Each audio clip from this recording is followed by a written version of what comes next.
Ok, donnez-moi l'adresse exacte. Ok, c'est juste à l'endroit où on appelle Mamalutala, juste derrière cet endroit-là.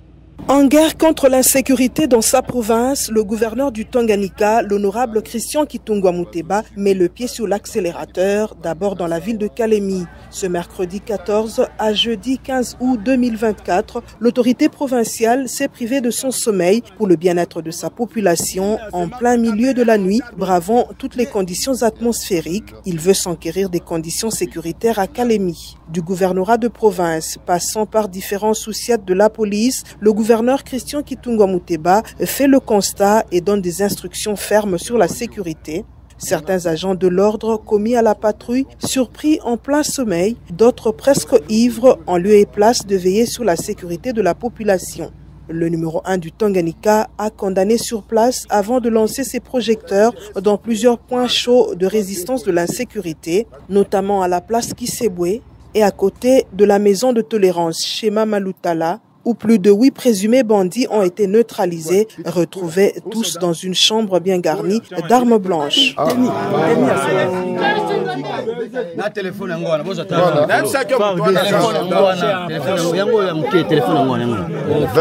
Vince, il faut prendre. Ok, si tu es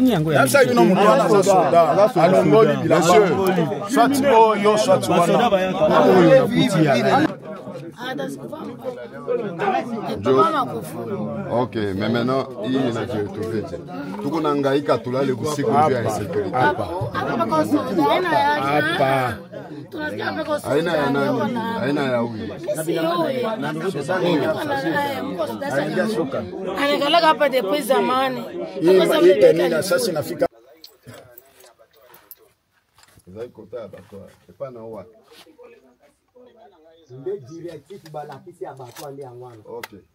Il est 1h du matin, cap vers Kichanga, où plusieurs maisons étaient déjà dans les viseurs des bandits. Le patron du Tanganyika, l'honorable Christian Kitungwa Muteba, appréhende un bon nombre de suspects civils et hommes en uniforme, présumés complices de la mafia nocturne dans la ville de Kalemi. Au cours de cette même opération, plusieurs effets militaires ont été retrouvés. Le constat est vraiment désolant.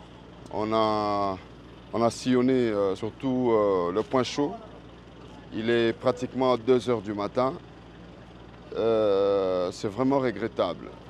Les services de sécurité doivent faire le travail.